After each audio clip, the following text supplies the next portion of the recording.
Selamat datang di Ruang Buku. Kali ini, Ruang Buku akan membahas buku Filosofi Teras karya Henry Manampiring. Sekilas tentang buku Filosofi Teras. Buku ini ditulis oleh Henry Manampiring tahun 2019. Bergenre pengembangan diri dan filsafat, buku ini memperkenalkan kembali filsafat Stoicisme kepada pembaca modern sebagai panduan hidup yang rasional dan damai. Stoicisme yang berasal dari filsuf-filsuf Yunani Romawi seperti Marcus Aurelius, Epictetus, dan Seneca mengajarkan bahwa kita akan lebih bahagia jika kita fokus pada hal-hal yang bisa kita kendalikan dan menerima yang tidak bisa kita ubah. Henry menulis buku ini berdasarkan pengalaman pribadinya melawan depresi dan kecemasan. Ia menemukan bahwa stoicisme adalah alat praktis untuk menjaga ketenangan pikiran, menurunkan stres, dan meningkatkan kualitas hidup, terutama di era modern yang penuh tekanan dan distraksi.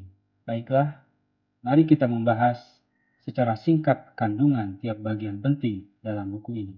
Pada bagian pertama, penulis menjelaskan kenapa kita perlu filosofi hidup.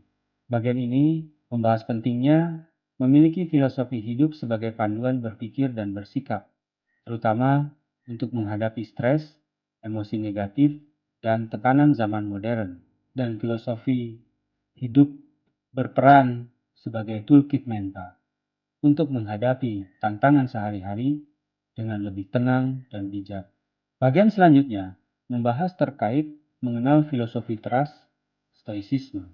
Di sini dijelaskan mengenai pengantar tentang stoicisme, sejarah singkat, tokoh-tokohnya seperti Marcus Aurelius, Epictetus, dan Seneca, termasuk konsep dasarnya sebagai filosofi praktis untuk kehidupan sehari-hari. Pada bagian yang bertemakan dikotomi kendali, Henry menjelaskan terkait konsep utama stoicisme, mulai dari membedakan hal yang bisa dan tidak bisa kita kendalikan, juga agar fokus pada pikiran dan tindakan kita, bukan hasil atau opini orang lain. Hal ini sejalan dengan pesan agama, dan Tuhan melihat apa yang kita kerjakan, bukan apa hasil dari pekerjaan itu. Kemudian bagian berikutnya tentang emosi negatif dan filosofi teras. Henry menjelaskan bagaimana stoicisme membantu kita mengatasi kemarahan, kecemasan, dan rasa takut dengan logika dan kesadaran diri. Membantu kita untuk tidak reaktif terhadap hal-hal di luar kendali, seperti komentar orang, kegagalan, atau nasib buruk. Pada bagian apa yang sebetulnya buruk dan baik, buku ini menjelaskan bahwa hal-hal eksternal seperti kekayaan, pujian, jabatan, strata sosial bukanlah kebaikan sejati. Yang baik adalah kebajikan seperti hikmat, keadilan, keberanian, pengendalian diri. Poin penting selanjutnya membahas tentang hidup sesuai dengan alam. Buku ini menekankan agar menjadi manusia yang hidup selaras dengan akal sehat, kebajikan, dan penerimaan, bukan melawan realitas atau menuruti nafsu sesaat, dan juga hidup selaras dengan kodrat rasional dan sosialnya, bertindak adil, bijaksana, dan bertanggung jawab. Prinsip ini membantu kita menjadi lebih tangguh dan bermakna. Di samping itu, juga ada bagian khusus yang mengangkat latihan stoik. Latihan harian yang bisa dilakukan untuk melatih ketenangan batin seperti premeditatio malorum, latihan mental stoik. Untuk membayangkan skenario terburuk yang mungkin terjadi sebelum benar-benar mengalami suatu peristiwa. Hal ini bisa mengurangi kecemasan dan meminimalkan efek kejut. Kemudian memento mori, mengingat bahwa hidup sementara, agar lebih bijak menggunakan waktu, aku bisa mati hari ini. Apa yang ingin kulakukan agar hidup ini lebih bermakna? amor fati, cintai takdir, menerima dan mencintai segala yang terjadi dalam hidup, termasuk kegagalan, dan banyak lagi latihan lain yang dicontohkan dalam buku ini. Selanjutnya tentang filosofi teras dan keseharian. Di sini dibicarakan terkait aplikasi stoicisme dalam kehidupan sehari-hari seperti di tempat kerja, seperti fokus pada usaha, karena itu bisa dikendalikan, bukan hasil sempurna. Karena itu tidak bisa dikendalikan dalam berhubungan dengan orang lain seperti aku hanya bisa mengontrol sikapku, bukan perasaan orang lain. Kemudian di media sosial seperti filter konten dengan apakah ini berguna untuk hidupku? Lalu saat menghadapi tekanan hidup modern, seperti saat takut gagal karier, tidak mampu beli rumah, atau tidak sesukses teman, yakinkan diri bahwa kita hanya bisa mengontrol usaha, bukan respon pasar atau nasib.